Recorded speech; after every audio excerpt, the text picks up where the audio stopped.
नमस्ते मित्रों, channel we are artist में सभी का स्वागत है। आज के इस एक कलाकार के एपिसोड में हम बात करेंगे पुणे की एक one of the brilliant artist जिन्होंने अ, अपनी पूरी कला यात्रा में एक बहुत ही खूबसूरत बॉडी ऑफ वर्क की उन्होंने रचना की है। बहुत ही मेहनती, समवन जिसने बहुत रिसर्च किया अपने काम के बारे में एंड अपने आउटपुट के बारे में बहुत एक कन्विक्शन के साथ प्रेजेंट करते हैं। आज उनसे बात करेंगे एंड जानने की कोशिश करेंगे कि उनकी सोच, उनकी अनुभव, उनकी फिलॉसफी, उनकी कला यात्रा कैसी रही। तो मिलते हैं दिनकर जाधव से। Dinkar Jadhav, a warm welcome, channel we are artist में स्वागत है। नमस्ते सर। कैसे हैं? How are you doing? मैं बढ़िया हूँ, I am fine. And congratulations once again for your solo show that is happening in Hyderabad. Thank you, And thank you. मैं काफी सारे इमेजेस देखा, उसमें बहुत ही ब्रिलियंट कलाकृति है उसमें। ये शो काफी अच्छा जा रहा है, काफी अप्रिशिएशन मिल रहा है उसको। दिनकर, दुनिया तो आपकी कलाकृति देख चुकी है, सबको पता है that you are based in Pune, काम करते हैं। लेकिन आपकी सोच के बारे में जानने से पहले मैं सोचना चाहूंगा,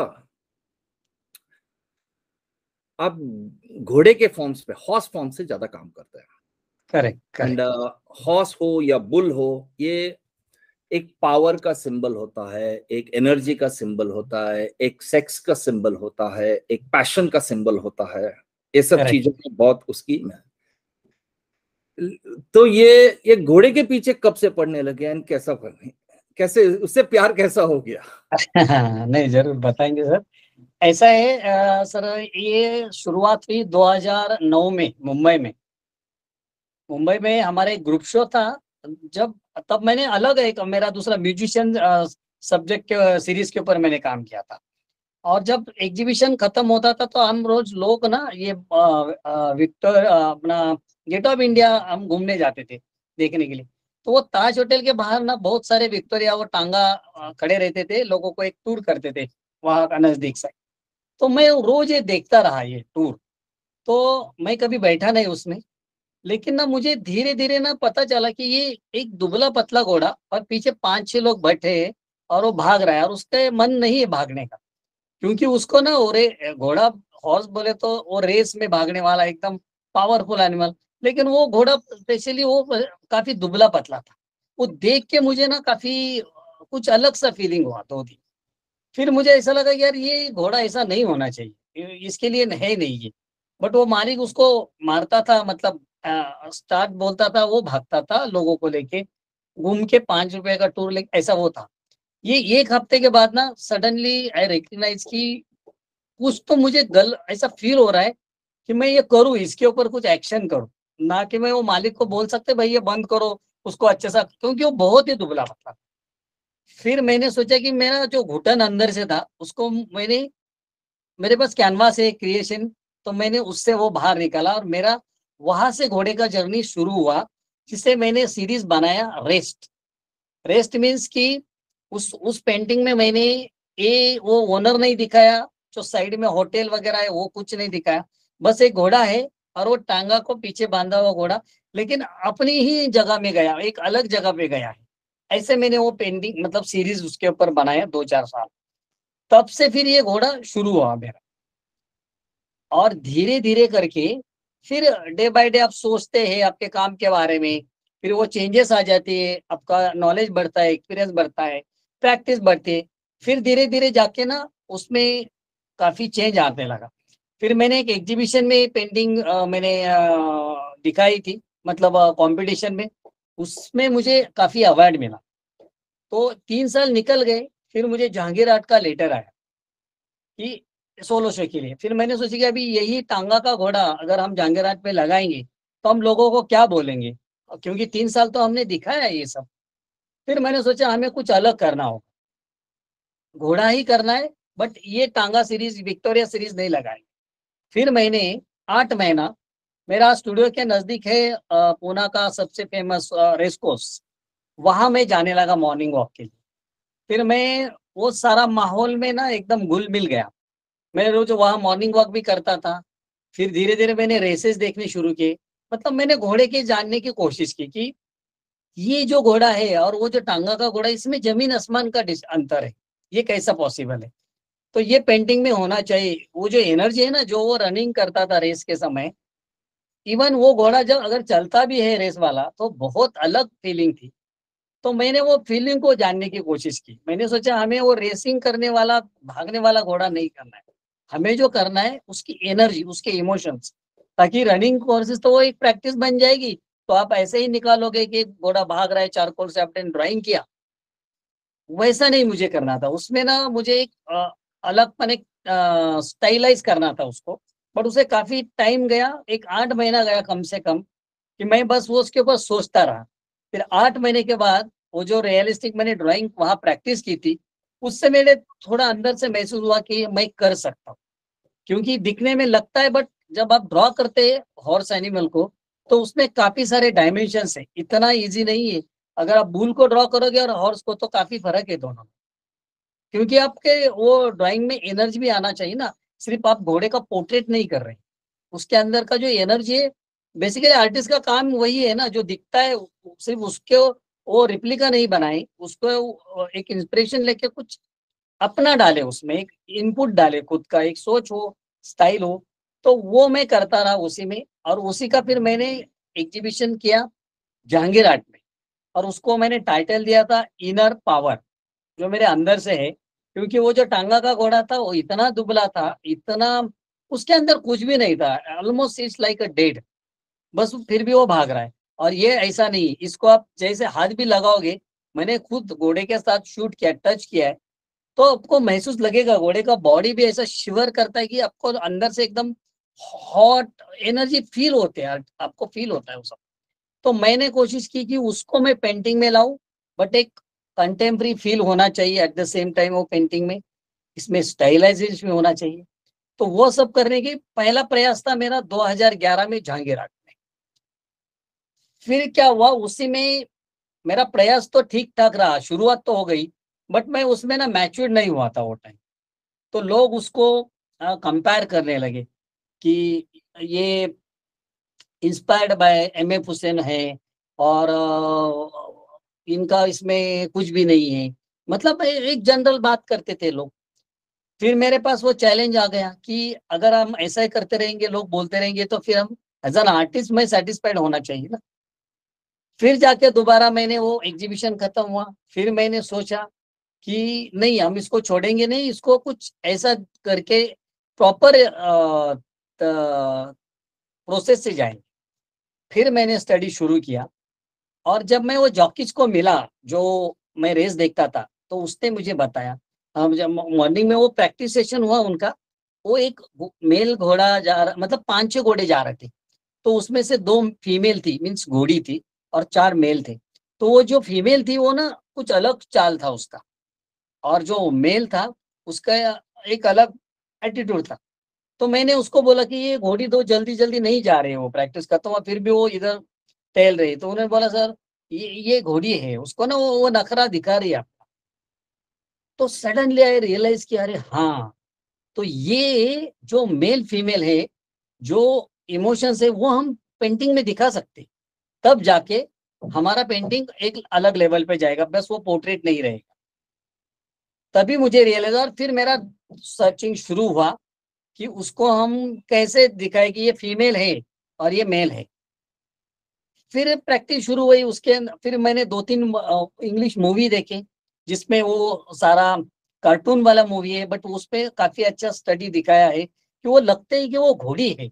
मतलब एक कंसिडर करते हैं ना, एक फीमेल है तो उसके लंबे बाल है, उसका फेस एकदम ना उसमें एक नाजुकता है, एक शाइनेस है उसके नजर में। तो वो सारा मैंने क्रिएट करने की कोशिश की। और उसी में फिर मेल है तो वो एक एग्रेसिवनेस है उसके अंदर, एक नॉर्मल मेल भी चलता है तो एक उसके चाल में एक एग्रेसिवनेस रहता है, एक एटीट्यूड रहता है। फीमेल में एक फेयरनेस रहता है, एक मतलब एक हल्कापन रहता है। तो वो सारा मेरे पेंटिंग में आना चाहिए, वो मुझे रियलाइज हुआ। और फिर मैंने सोचा कि जब एक मेल और एक फीमेल रिलेशन में, एक इमोशन में होते, तो अपनी दुनिया में जीते हो, बाजू साइड का सारा भूल जाते हो। तो फिर मैंने क्या किया, मेरे कंपोजिशन को वैसे डेवलप किया। मेरा घोड़ा आप देखोगे तो वो जमीन पे रनिंग नहीं कर रहे, वो किसी रेस में भी नहीं भाग रहे, वो अपनी दुनिया में है, एक अलग जगह पे जा, वो इमोशंस उसके अंदर दिखाई देते। फिर मैंने कैनवास को डिवाइड किया कि वो इस दुनिया से निकल के अपनी दुनिया में जा रहे, तो कंपोजिशन भी उसको वो लाइन से मिल गया। फिर मैंने उसमें ऐड किया एक सिंबल जो हाफ मून दिखाता है हर कंपोजिशन में, वो है it's a symbol of love. उसको वो पेंटिंग को एक ब्यूटी भी लाता है, एक मीनिंगफुल भी लाता है सब्जेक्ट के अंदर। तो ऐसे फिर उसकी वो शुरुआत हो गई मेरी को। Excellent, excellent. आपने अपना पूरा पूरे इतने सालों का जर्नी का संक्षिप्त में बहुत अच्छी तरीके से उसको बोला कि कहाँ से शुरुआत हुई, क्या क्या इंपॉर्टेंट टर्निंग पॉइंट्स रहे। मैं थोड़ा इस टर्निंग पॉइंट्स के बारे में जानना चाहूंगा, क्योंकि इवन लास्ट टाइम जब मैं आपसे बात कर रहा था तब हम डिस्कस कर रहे थे उसमें कि एक चीज मैंने ऑब्जर्व किया है। एक कलाकार से मिला था जो जो काउ सीरीज के ऊपर काम करता है ऐसा। तो मैंने उनसे पूछा था कि ये काउ बहुत खूबसूरत है, लेकिन आप कभी तबेले गए हैं क्या? आपने कभी गाय के साथ have you spent enough of time there तक कि आप गाय के उस पूरे दिनचर्या को महसूस करें, उसके इमोशंस को? तो वो नहीं था। तो इसके लिए मुझे लगा कि वो बहुत ही एक जस्ट एक पिक्टोरियल इमेज है, दरअसल उसमें वो जो गाय या जो पर्टिकुलर कैरेक्टर है उसका व्यक्तित्व नहीं आ रहा था। तो मुझे वो पेंटिंग बड़ा सरफेशियल लगा। लेकिन आपके पेंटिंग में, जब मैं लास्ट टाइम भी आपके साथ डिस्कस कर रहा था तब आपने बताया था कि आप जैसे वो रेस कोर्स में गए थे, वो घोड़े के तबेले में गए थे, एंड हाउ यू तो आपकी इस एक्सपीरियंस को मैं जानना चाहूंगा कि आप जब फिजिकली जाके अपने कैरेक्टर से मिलते हैं ना, उनके दिनचर्या को जानते हैं, उनके एक एक इमोशंस को जानते हैं, क्योंकि घोड़ा एक बहुत ही डायनामिक और चंचल प्राणी है। एग्जैक्टली, वो अभी जो है 1 घंटे के बाद वैसे ही रहेगा, उसका कोई भरोसा नहीं है। करेक्ट। क्योंकि इसके लिए भी होता है क्योंकि उसके एनर्जी लेवल बड़ा हाई है, बहुत हाई है। उसका पैशन बोलो, उसका एनर्जी, उसको ताकत, इसके लिए उसको एक पावर के सिंबल से देखा जाता था। बड़े बड़े राजा महाराजा वो घोड़े पे चढ़ते थे तो उनको लगता था कि यार हाँ बंदा है यार, ऐसा। यस यस, सही बात। तो आपकी इस फील्ड की जो रियल कैरेक्टर्स, मतलब रियल घोड़ों के साथ जो आपकी एक्सपीरियंस, जो आपकी ऑब्जर्वेशन रही, उसको आपने विजुअली कैसा कन्वर्ट किया, वो प्रोसेस को जानना चाहूँ, क्योंकि वो आसान नहीं है। हमको काफी सारी चीज देखते हैं, फील होते हैं, लेकिन उसको विजुअली कन्वर्ट करना है ना, उसको विजुअल लैंग्वेज में लाना, दैट इज हाँ, वो एक इम्पोर्टेंट प्रोसेस होता है आर्टिस्ट की लाइफ। तो how was your process, observation को विजुअली में कन्वर्ट करना? मैंने कैसे किया था सर, जब मैं बोला कि मैं वो एक तो रेस को जाता था, फिर दूसरा एक है कि हमारे यहाँ ना जो पूनावाला इंडस्ट्री है उनका भी काफी बड़ा ग्राउंड है, जहाँ वो घोड़े दिन भर वहाँ मतलब घूमते हैं, उनका वो चलता रहता है दिन क्रम। तो वहां भी मैं जाता था। फिर मैंने उनसे रिक्वेस्ट किया कि मुझे कुछ शूट करना है। उन्होंने बोला आप शूट नहीं कर सकते, आप बस उसको देख सकते हैं दूर से, आपको जो प्रैक्टिस करना। तो फिर कई दिन भी बीत गए कि मैं वहां बस ड्राइंग करता रहा, लेकिन मुझे बार बार महसूस होता कि नहीं, मुझे वो टच करना चाहिए यार, वो जो घोड़ा है ऐसा दूर से देख के कैसे चलेगा। फिर मैंने किसी पहचान से दोस्तों बीच में लाके, फिर दूसरी जगह जो बंदा घोड़े की ट्रेनिंग देता है, ट्रेनिंग सेंटर है पुणे का, तो उसको जाके मिला। मैं उसको मैंने रिक्वेस्ट किया कि मुझे ना उनके घोड़ों के साथ रहना है, मतलब मुझे वो ऐसा नहीं कि फोटो निकल के निकल गया, मैं ऐसा नहीं होना चाहिए। तो उन्होंने बोला सर आप आ सकते हैं डेली यहाँ, कोई प्रॉब्लम नहीं। उनको काफी खुशी हो गई, एक आर्टिस्ट है और वो आ रहा है, तो उनके लिए अच्छा लगा। फिर मैं रोज जाता, तो उसने बोला सर अगर आपको किसी घोड़े को, वो जो घोड़े दोनों साइड से जो तबेले में उन्होंने रखे थे, उसके बीच में आप जाके दिखाओ बोले। तो मैं डर गया, इतने बड़े बड़े वो तगड़े घोड़े और बीच में डिस्टेंस ही नहीं कुछ वो तबेले में। तो बोले कुछ नहीं होता है सर, अब जाके वो सीधा जाते थे, उनको कुछ नहीं। वो जो घोड़े का जो ऐसा कुछ मूवमेंट भी होती है तो मैं इतना डरता था। मैं बोला अगर ये डर रहेगा मेरे अंदर तो मैं ड्रॉ कैसे करूंगा, वो डर जाना चाहिए।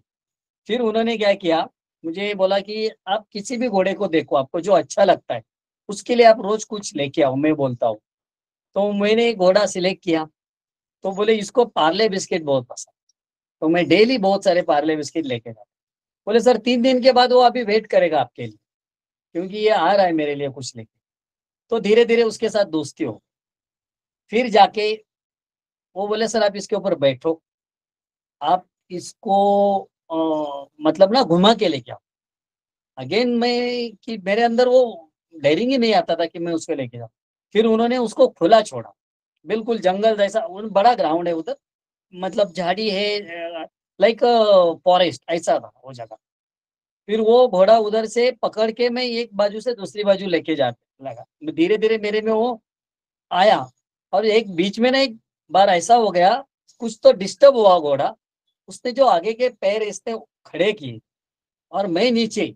इतना बड़ा घोड़ा, मैंने देखा कि अरे, तब मैंने जो देखा ना उसके मसल और ये वो जो आंख में एनर्जी, वो सब, उसके दांत इतने बड़े बड़े। तो मैं बोला अगर ये मैं फोटो से बाहर से करता रहूंगा तो जिंदगी में मुझे समझ में ही नहीं आता। तो वहां से क्या, फिर मेरा शूटिंग हो गया। फिर मैं घोड़े को टच किया, वो घोड़ा इतना भाग के आया था ना, रनिंग करके आया था। जब मैंने उसके बॉडी को टच किया, उसके नसों से वो हम बोलते हैं ना वो दौड़ रहा है खून, वो महसूस किया मैंने, वही बिल्कुल गर्म ब्लड उसका। और उसको पैर को कट हुआ था, किस तो लगा था उसको। फिर डॉक्टर को बुलाया, फिर मैं वो रोज जाता था उसको देखने। तो वो मैं यूज टू हो गया, वो घोड़ा मीन्स मुझे महसूस होने लगा कि है उसके अंदर एनर्जी, और वो एनर्जी मुझे आना चाहिए मेरे पेंटिंग में। फिर वो लगाव होने से फिर मैंने सोचा कि मैं अभी उसको सिर्फ ड्रॉ करके नहीं रहूंगा, मुझे उसको मेरा स्टाइल भी आना चाहिए, क्योंकि ये तो घोड़ा हो गया, एक्स एबीसीडी उसका नेम है। बट जब पेंटिंग होगा तो दिनकर जादव आएगा ना उसमें, वो दिनकर जादव उसमें लगना चाहिए। फिर मैंने वो क्यूबिज्म स्टाइल का थोड़ा स्टडी किया कि स्टाइलाइज कैसे होता है। क्यूबिज्म स्टाइल में बहुत सारे आर्टिस्ट इम्प्रेस हुए, उनका एक पाथ शुरू हुआ है वहां से। फिर मैंने सोचा कि नहीं, मेरा वो ड्राइंग रियलिस्टिक कन्वर्ट होना चाहिए एक स्टाइल फॉर्म में। तो घोड़े का आप मेरे पेंटिंग में देखो कि बॉडी का each and every part convert हो गया है एक स्टाइल है। जैसे कि उसका नोज है, उसका कान देखोगे आप, उसका कुछ भी पार्ट, जो भी पैर का जिसे वो खूर बोलते हैं, वो भी देखोगे तो वो लगेगा एक फॉर्म है, मेरे ड्राइंग में लगेगा एक फॉर्म है। तो धीरे धीरे मुझे वो फॉर्म मिलता गया, डे बाय डे प्रैक्टिस से मुझे वो देख सोच के मिलता गया। फिर सबसे लास्ट में मुझे रियलाइज हुआ, घोड़े का जो एनर्जी महसूस होती है, उसकी जो नेक के बाल है ना, वो जब भागता है तो बाल ऐसा हवा में लहरते, उसका टेल हवा में लहरती। तो जैसे कि वो लहरने से वो बाल जब हवा में आते हैं तो हमें लगता है कि ये भाग रहा है, मतलब एनर्जी जनरेट हो रही है वहां से। तो मुझे लगा कि ये जो बाल है ना, उसी के अंदर ही उसका सारा जान है। अगर वो बाल नहीं होगे तो वो देखने में मजा नहीं आएगा। तो वो बाल को मैंने फॉर्म कन्वर्ट किया। आप देखोगे मेरा मेल हॉर्स का जो नेक के बाल है, माने बोलते हैं उसे, वो माने का एक फॉर्म है। और फीमेल के वो एक लयदार फॉर्म है, ऐसा लगता है कि ये फीमेल है, घोड़ी है एक, ये एक मेल है। और फीमेल का फेस हमेशा फिर मैंने बंद दिखाया है, एक उसके अंदर ना मुंह खुला नहीं है, उसकी नजर में एक ऐसा,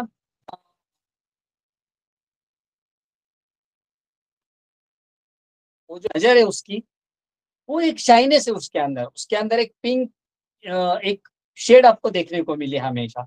और मेल के अंदर ना उसका मुंह हमेशा खुला रहेगा, उसके आंखों में वो एक तड़प रहेगी, वो एग्रेशन है, क्योंकि मेल शो करता है, इमोशंस को शो करता है। फीमेल के अंदर है वो सब कुछ, लेकिन वो शो नहीं करती डायरेक्टली, वो अपने आंखों से शो करती। तो वो सारा मैंने फिर कोशिश की पेंटिंग में लाने की। तो लेकिन वो शुरुआत हुई वहां जब मैं उसके अंदर जब घोड़े को पर्सनली मैं मिला और एक लगाव हो गया, वहां से वो उसकी जर्नी शुरू हो या आपके लाइंस के बारे में आपने बताया कि ये क्यूबिज्म से आप प्रेरित होके उसको डिजाइन किया, उसको उसको आप अपना विजुअल लैंग्वेज बताए, उसमें सही है। एंड आपने बहुत अच्छा डिस्क्रिप्शन भी बताया कि घोड़ा और घोड़ी का, इन दोनों का डिफरेंस कैसा है उसमें।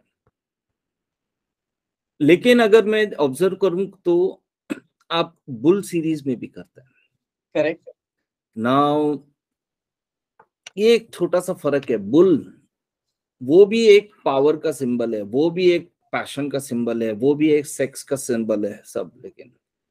लेकिन अगर घोड़े और बुल, हॉर्स एंड बुल, इन दोनों को देखते हैं, हॉर्स बड़ा काइनेटिक होता है, बड़ा डायनामिक मूवमेंट होता है उसमें, वो करेक्ट। स्थिरता जैसे।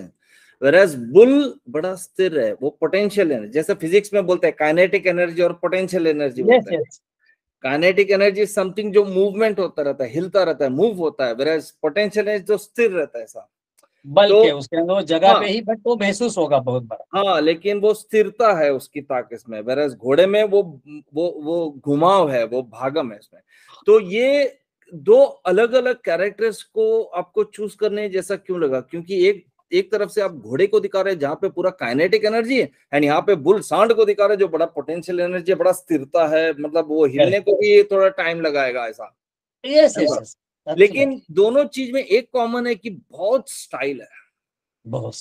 एंड बहुत पैशन है, वो एनर्जी बोलो, वो ताकत, वो रॉयल, वो सिंबल ऐसा। लेकिन फिर भी ये दो अलग अलग एनर्जी को, एक तो आपको ऐसा क्यों महसूस हुआ कि मुझे ये भी करना चाहिए, एंड साथ में बहुत। ये दो अलग अलग है, मतलब ऐसे भी कह हाँ, सकते हैं कि ये विरुद्ध है। ऐसा है सर, दोनों का। तो आपकी अनुभव कैसी रही इसको बनाने में? बिल्कुल बिल्कुल, मैं उसको आपको बोलता हूँ। बुल का स्टोरी ऐसा है सर। मैं हम लोग बचपन से, जो गांव से, बहुत छोटा सा गांव है जहाँ मेरा बचपन गया। और बचपन में मैं जब खिलौने बनाता था ना मिट्टी के, तो वो बुल बनाता था। हम लोग ना बुल एकदम छोटे छोटे मिट्टी के, कि वो टाइम जमाने में खेलने के लिए कुछ भी नहीं था। अब गुल्ली डंडा खेलो या फिर आप कुछ भी पेड़ का तोड़ के बनाओ, कुछ भी एक्टिविटी करो। मेरा एक्टिविटी था कि मैं मिट्टी लेके उसका क्ले बना के बुल बनाता था। तो ये मेरा बुल का पहला शुरुआत है। फिर धीरे धीरे जब मैं बड़ा होने लगा तो हमारे गांव में, मतलब फार्मर लोग एक दिन फेस्टिव मनाते हैं बुल के लिए, जिसे बोलते हैं बैल पोड़ा, बुल फेस्टिवल। तो वो बुल फेस्टिवल में क्या होता है, घर का हर मेंबर ना वो बुल को डेकोरेट करने की कोशिश करता है अपने अपने तरीके से। फिर हम लोग वो कलर में हाथ डुबाते थे, मिट्टी के कलर में, और बुल के बॉडी के ऊपर ऐसे प्रिंट लेते थे। कुछ भी लिखते थे, जैसे कि मुझे कपिल देव बहुत पसंद था, तो मैं हम लिखेंगे उसके ऊपर कपिल देव। बस एक दिन के लिए वो हमारे लिए ना जैसे कि राजा है बस। दूसरे दिन उसको अगेन वो खेत में जाना है, काम करना है, ये सब कुछ करना है। बट वो मैंने महसूस किया, मैंने खुद पेंट भी किया। उसके जो हॉर्न होते वो हम गोल्डन कलर से पेंट करते थे फूल के। और फिर गांव में घुमा के लेके आते थे, मंदिर में उसको घुमा के लेके आते, फिर घर में आके उसको प्रसाद, मतलब उनका खाना पहले देते थे, फिर बाकी फार्मर लोग खाएंगे, ऐसा था। ये चीजें बीच में मेरी बंद हो गई, मैं आर्ट कॉलेज आ गया, गांव छोड़ दिया।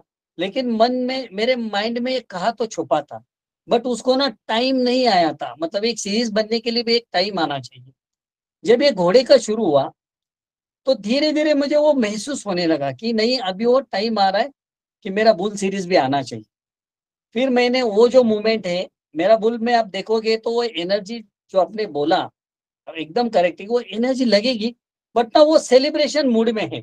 मेरा बुल आपको ऐसा एंग्विश नहीं लगेगा, मतलब वो ऐसा वाइल्डनेस उसके अंदर बिल्कुल नहीं लगेगा। एनर्जी भरपूर है, बट वो ना सेलिब्रेट कर रहा है वो दिन को, जैसे कि हम उसको सेलिब्रेट कर रहे हैं, बट वो सारा फील कर रहा है बुल कि ही इज आल्सो हैप्पी। वो उसमें मूड में है वो हैप्पी के। तो उसी की वजह से उसका जो आप देखोगे वो कंपोजिशन और उसका जो बॉडी के ऊपर मैंने जो फॉर्मेट ड्रॉ करता हूँ ना, वो फील करेगा आपको सेलिब्रेशन मूड में। और लास्ट में मैं मेरे हाथ में कलर लगा के 10-12 लेयर उसके ऐसे प्रिंट लेता हूँ, ताकि वो मेरा साइन भी हो जाता है, जो मैंने महसूस किया है मेरा स्टाइल का एक सिग्नेचर बन जाता है वो है। और वो बॉडी के फिर मैं ओम को लिखता हूँ या फिर कुछ फूल हम हमेशा अच्छे जब काम किया तो फूल को हम लेके जाते हैं। अगर मंदिर में जाते हैं तो फूल लेके, तो फूल का एक फ्लावर का एक फॉर्म उसमें दिखाई देगा। और उसके जो हॉर्न है, सिंग बोलते हैं उसको, वो सिंग को मैं गोल्ड कलर से हमेशा पेंट करता हूँ। और फाइनली वो बुल ऐसा लगेगा कि हाँ, he is ready to celebrate that festival, ऐसा उसका मूड दिखाया है। तो बुल का जो स्टोरी है मैंने खुद महसूस किया है और मैंने खुद उसको जिया है बचपन में। बट बचपन में वो वहाँ रुक गया, क्योंकि मैंने आफ्टर 10 गाँव छोड़ दिया। मैं स्कूल पोस्ट ग्रेजुएशन के लिए सिटी में आ गया। सिटी में मुझे ये महसूस करने को नहीं मिला उतना। बट कभी कभी ना सिटी के नजदीक वाले विलेज में अगर जाते थे तो आपको दिखाई देता था। बट आपके मन में था कि हाँ, अभी मैं कर नहीं सकता, इसको एंजॉय नहीं कर सकता। एक ये हॉर्सेस की सीरीज में सडनली मुझे रियलाइज हुआ कि मैं हॉर्सेस के साथ एनर्जी में बुल में उतनी ही दिखाई दी, तो मैं बुल को क्यों नहीं फॉर्म में लेके आऊं। जब मैं बुल मेरा आप देखोगे तो बीच में आपको हॉर्स का कोई भी इम्पैक्ट नहीं लगेगा। इट्स सेपरेट पेंटिंग जो बुल सीरीज लगी, but stylize at the same as a Dinkar Jadhav वो लगेगा। बट उसके ऊपर हॉर्स ओवरकम नहीं कर रहा है, और हॉर्स देख रहे तो बुल उसके ऊपर ओवरकम नहीं कर रहा है। दोनों एनर्जी कंप्लीट अलग है और उसका फीलिंग है दोनों का अलग है, बट एनर्जी दोनों में जो है वो पेंटिंग में रिफ्लेक्ट होती है। बिल्कुल बिल्कुल। एंड अब तो पेंटिंग करते हैं जो 2 डायमेंशन में है, लेकिन उसके बाद इस स्कल्पचर्स भी करने शुरू कर दिए जो 3 करेक्ट। डायमेंशन में है। यस। नाउ ये ठीक है, आपने रिसर्च किया और 2 डायमेंशन में आपने अपने विजुअल लैंग्वेज के हिसाब से वो एनर्जी, वो पैशन, वो ताकत, वो जो है आपके सब्जेक्ट में दिखाना, मतलब एक तरफ से माइंड सेट हो जाता है उसमें।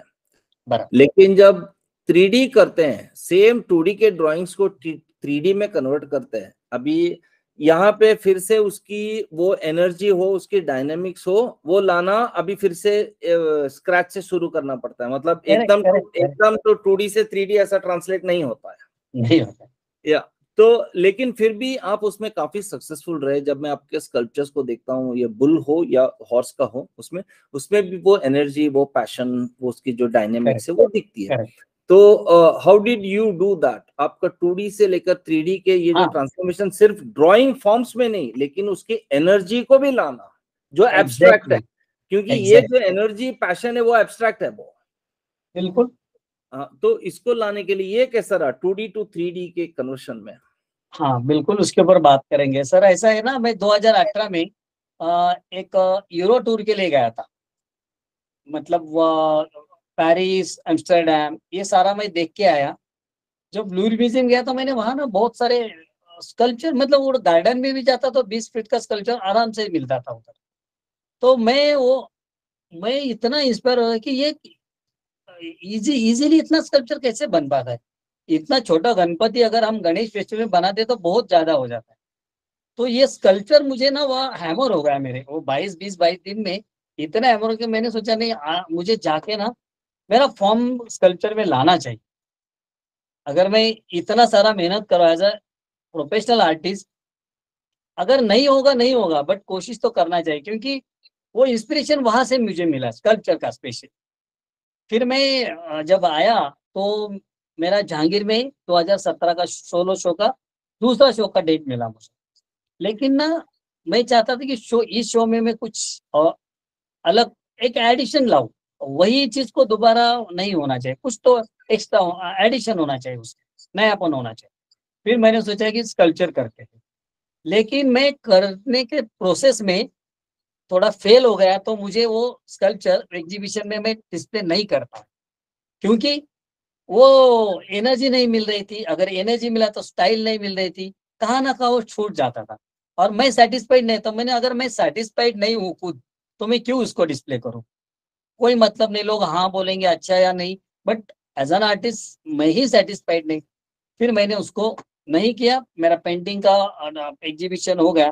फिर एग्जीबिशन होने के बाद मैं इसके पीछे पड़ा कि अभी इसको लेके ही आना है किसी भी हालत में। फिर 1 साल गया उसको बीच में करते करते करते।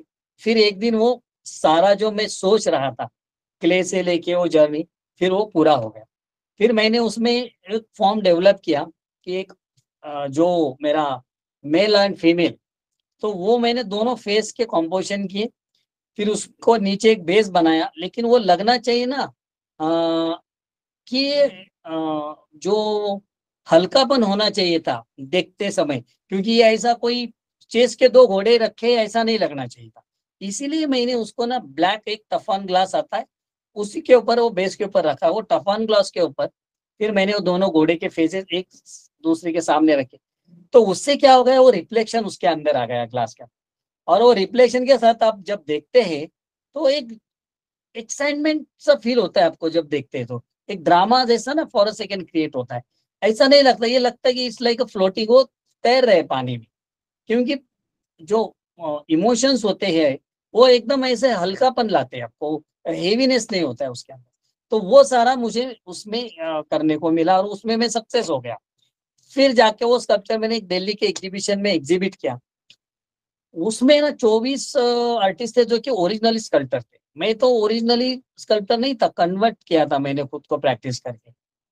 फिर उसमें मैंने देखा कि मेरा स्कल्पचर अलग फील हो रहा है, क्योंकि मैंने उसको ऐसा पेंट किया था कि मेरे लिए कैनवास है, बना 3D, अगेन पेंट किया कैनवास जैसा। जैसे कि एक स्कल्पचर को हम 3D समझ के पेंट करते हैं, मैंने उसको अगेन 3D नहीं समझा, बनाते तब क्ले वर्क हुआ तब तक 3D था। जब वो कंप्लीट हो गया, मैं गया मेरे पेंटिंग के टेक्निक की तरफ, और उसकी वजह से उसका अलगपन अपने आप में दिखाई देता है, क्योंकि मैं उसको कैनवास जैसे यूज करूँ कि आप देखोगे जो मैं कैनवास के ऊपर जो मेरा टेक्निक है कि ड्राइंग करके मैं कलर को अप्लाई करता हूँ, और फिर मैं वो कलर जब ड्राई होता है उसको ब्लैक कलर से पूरा मिटा देता हूँ, फिर मैं कलर को अप्लाई करता हूँ, मैं ऐसे करते करते जो ट्रांसपेरेंट लेयर बन जाते हैं, और उसी की वजह से ये टेक्सचर क्रिएट होता है। आप ऊपर से कलर को अप्लाई नहीं करते इतना लोडेड की वो टेक्सचर क्रिएट हो, उसको मैं डेवलप करता हूँ, लेयर से ही कलर टेक्सचर को डेवलप करता हूँ। वो सारा मैंने उस कल्चर को पे भी अप्लाई किया, और उस कल्चर एकदम अलग।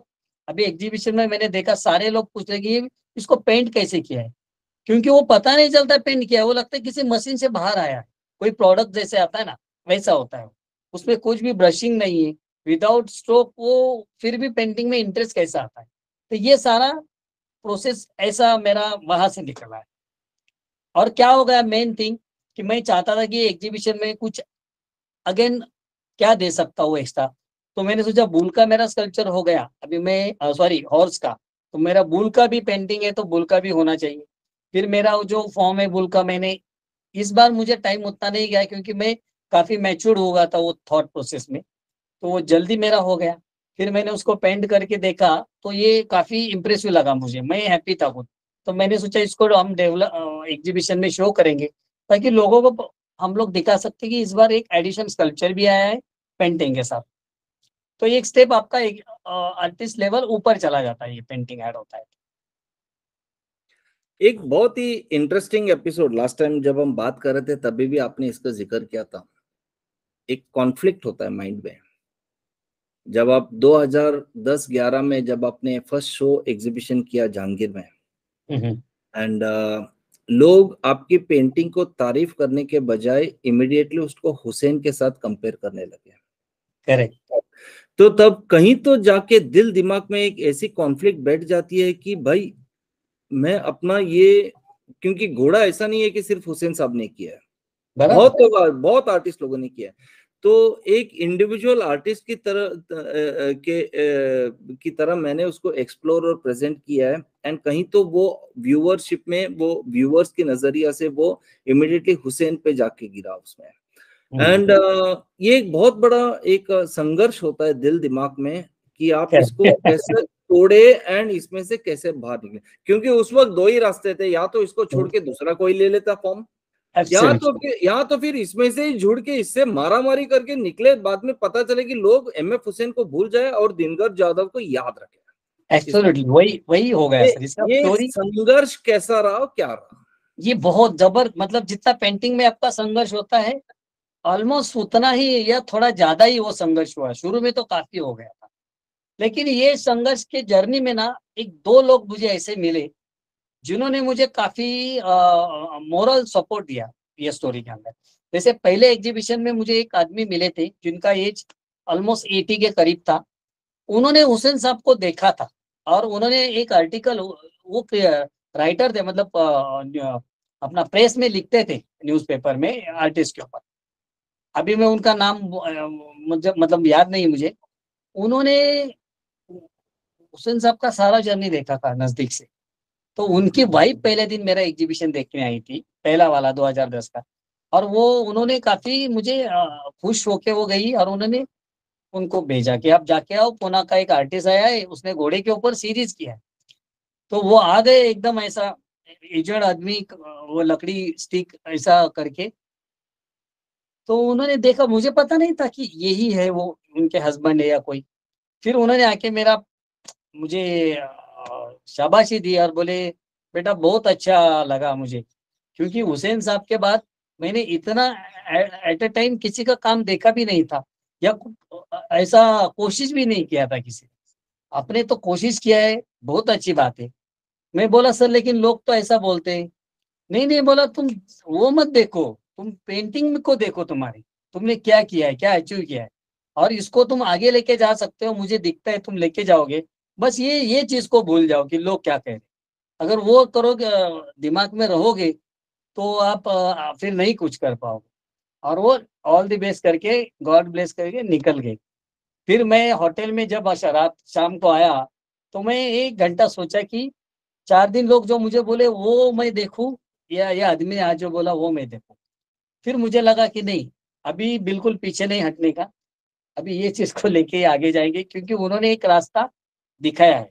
फिर मेरा एग्जीबिशन हो गया, पेंटिंग भी सेल हो गई थोड़ी बहुत, ऐसा नहीं। बट मुझे उससे ज्यादा वो खुशी नहीं थी जितना लोग बोल रहे थे आपके सामने। और आप कुछ नहीं करते ना, आपको पेंटिंग थोड़ी दिखाना है। ये 2011 हो गया, फिर 2017 आ गए, बीच में 6 साल निकल गए थे, 5 साल। धीरे धीरे वो कम होता गया और धीरे धीरे ऐसा दिन कर जाता, धीरे धीरे ऊपर बढ़ता गया था। फिर 2017 का एग्जीबिशन, उसमें मुझे भी कॉन्फिडेंस आया था क्योंकि टाइम निकल गया था। फिर जाके काफी अच्छी शुरुआत हुई एग्जीबिशन की। वहां मैंने पूरा वीडियो वीडियो बना के सारा ये जर्नी, मैंने ये सारा जो हम बात करें सारा लिखा लिखा मैंने, और उसको वीडियो में कन्वर्ट किया और वहां जहांगीर में बड़ा टीवी लगा के ये डॉक्यूमेंट्री लगाई, ताकि लोग उसको देखे, जिनको नहीं देखना है वो पढ़े, और फिर पेंटिंग देखे, फिर आर्टिस्ट से बात करें ताकि लोग उससे थोड़ा बाहर आ जाए। फिर जाके मैंने, ये मेरा आइडिया काफी कंसेप्ट वहां क्लिक हो गया। वहां भी एक आदमी आया, सेम एज, और उन्होंने जब एम एफ हुसैन ने इंडिया को छोड़ा था, आखिरी दिन भी वो उनके साथ ही थे, और वो भी आए। फिर उन्होंने सारा एग्जीबिशन देखा, वो खुश हो गए। मैं बोला इतना एजेड आदमी स्पेशली आता है तो कुछ ना कुछ होगा उनके मन में। फिर उन्होंने मुझे बोला कि ऐसा है बेटा, मुझे ये बहुत पसंद आया, तुमने जो किया ना मुझे काफी पसंद आया, मैं बहुत हैप्पी हूँ। मैं कोई आर्ट बायर या कलेक्टर नहीं, मैं तुम्हारा पेंटिंग भी नहीं लेके जाऊंगा। पता नहीं मैं कितना दिन अभी जीऊंगा आगे, 80 साल से ऊपर हो गया हूँ। लेकिन हुसैन साहब इंडिया छोड़ के गए, आखिरी दिन भी मैं उनके साथ था। मैं उनको जानता हूँ, उनका सारा मुझे पता है। घोड़ा बोले तो हुसैन साहब दिमाग में आते ही है किसी भी हालत, कि आज से मुझे दिनकर यादव याद आएगा जब हॉर्स के बारे में सोचेंगे। तो इतना अचीवमेंट आपने किया है। उन्होंने टेक्निक के बारे में बोला, वो मेल फीमेल, उन्होंने तो इतना तक कहा कि हुसैन साहब ने बहुत पेंटिंग में वाइल्डनेस दिखाया है। सिर्फ आपने एक चीज उसके आगे लेके जाए, एक इमोशन को शो किया है, सिर्फ हॉर्स को नहीं दिखा। ये बहुत अच्छी बात है। तो उस दिन तो मैं बिल्कुल, मतलब मुझे लगा कि बस अपना जो इतना मेहनत चल रहा था इतने दिन से, अभी इसमें कोई प्रॉब्लम है नहीं, अभी कोई कहे ना या नहीं कहे, अभी ये मेरा स्टाइल भी हो गया, मेरा सोच भी हो गया, और टेक्निक वाइज भी मैंने जो ट्रांसपेरेंट लेयर का यूज किया है उसके अंदर, उसी से वो अलगपन हर चीज में लेके आता है, फॉर्म से लेके एनर्जी से लेके। मेरा पेंटिंग एक कॉमन पीपल को जितना अच्छा लगता है, उतना ही वो एक आर्ट कलेक्टर को भी उतना ही वो आर्टिस्टिक लग रहा है। और जिसको कोई पेंटिंग के बारे में इतना नहीं मालूम, उसको भी लगता है कि इस पेंटिंग में कुछ तो है। और ऐसा एक्सपीरियंस मुझे वो जहांगीर आर्ट में ही हुआ। एक गांव की लेडी थी जो 60 साल से ज्यादा एज था उसका, वो एग्जीबिशन के लिए आई, जो एकदम गांव का पहराव में, मैं हैरान हो गया कि ये लेडी क्या कर रही है वहां। तो वो बोली, हम नीचे देखा, हमारा मेरा बैनर लगाया था जहांगीर आर्ट के बाहर, वो बैनर को देख के मैं ऊपर आ गई, क्योंकि बैनर का जो फोटो था ना, वो फोटो में भी मैंने काफी दिमाग लगा के वो फोटो निकाला था।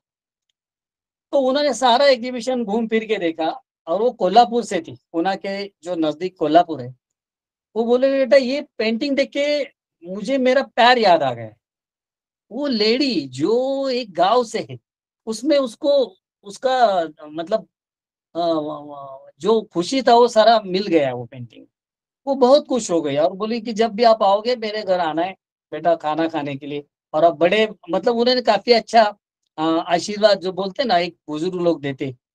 मैं हैरान हो गया कि वो एक लेडी जो उसका, वो बोले मैं पहली बार जांगेराट में आई हूँ, मुझे कुछ मालूम नहीं ये कलाकारी है क्या, ये पेंटिंग बोल रहे इसलिए मैं यहाँ रुक गई।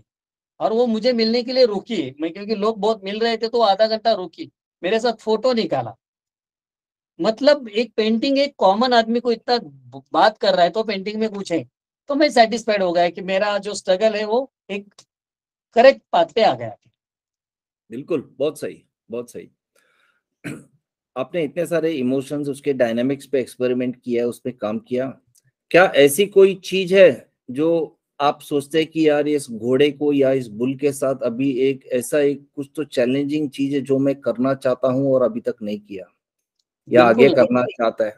क्या है वो मैं अभी ना एकदम ऐसे शब्दों में बोल नहीं सकता, बट मेरे अंदर वो चल रहा है कि मैं ऐसा कुछ तो करूँ। अभी मेरे को सब समझ में आ गया कि मैंने ये किया वो किया, लेकिन वो अभी जितना मैं मेहनत लगा, मतलब एक सिंप्लिसिटी और बोल्डनेस पेंटिंग में कैसे ला सकता हूँ, उसी के ऊपर मेरा काम चल रहा है। अगर बहुत मुझे, सुंदर। हाँ मतलब अभी जो मैं कर रहा हूँ ना उसको, मतलब आप 15 सेंटेंस बोलने के बाद जो चीज बोलते हैं उसको एक सेंटेंस में भी बोल के आना चाहिए। उसके लिए टाइम जाता है ना, आपको एक मैच्योरिटी आना चाहिए, एक एनर्जी आना चाहिए आपके अंदर, या उतना नॉलेज होना चाहिए कि आप एक ऐसा वर्ड बोलो कि उसका मीनिंग 15 वर्ड में इतना हो। तो वैसा मेरे पेंटिंग में होना चाहिए, ऐसा मेरा आगे का सोच है उसके अंदर। बिल्कुल, बहुत सुंदर। दिनकर जाधव, आपने इतना विस्तृत रूप से अपना पूरा मतलब आपकी सफर कैसे रही, आपकी अनुभूतियां, आपकी एक्सपीरियंसेस, आप जिस तरीके से इस सब्जेक्ट को एक्सप्लोर किए, आपने बताया, बड़ा इंटरेस्टिंग लगा इस पे। एंड अब अब और क्लैरिटी और लगाव से आपकी पेंटिंग्स को समझने की एक जरिया है इसमें। सो थैंक यू वेरी मच, आपने हमें वक्त दिया एंड आपने अपने पूरे अनुभूतियां, अपनी एक्सपीरियंसेस हमें बताई। And we wish you all a good luck for your next experimental body of work as well. So thank you very much. Thank you sir, thank you for your channel कि आपने मुझे वो मौका दिया कि मैं लोगों को ये सारी चीजें आपके थ्रू बता सकूं, क्योंकि वो एक्सपीरियंस काफी इंपॉर्टेंट है। सिर्फ पेंटिंग देख के बात खत्म नहीं होती है, एक आर्टिस्ट बनता कैसे है, उसका सोच क्या है, और ये लाने की आप कोशिश करते हैं। मैंने आपके सारे वीडियोस भी देखता रहता हूँ जितने जब भी मौका मिलता है, क्योंकि आर्टिस्ट को बात करने के लिए खुला करना ये भी एक अच्छी बात, मतलब इसकी वजह से तो आर्टिस्ट बोल पाता है, वरना वो अपने स्टूडियो में काम करता है और घर जाता है या फिर अपने आप में बात करता है। वो चीज को लोगों के सामने लेके आना चाहिए, ये बहुत इंपॉर्टेंट चीज है और वो आप कर रहे हैं, तो I appreciate your effort. Glad to hear that. Thank you very much. Thank you very much. Thank you sir. So friends, this was Dinkar Jadhav, the brilliant artist who has been experimenting various dynamics and energy emotions of life using horse and bull as a metaphor. And I believe that you have enjoyed this discussion. ये चर्चा आपको बहुत interesting लगी, ऐसा उम्मीद करता हूँ. Do like, share and subscribe channel VR Artist, and thank you very much for being with us. Thank you very much.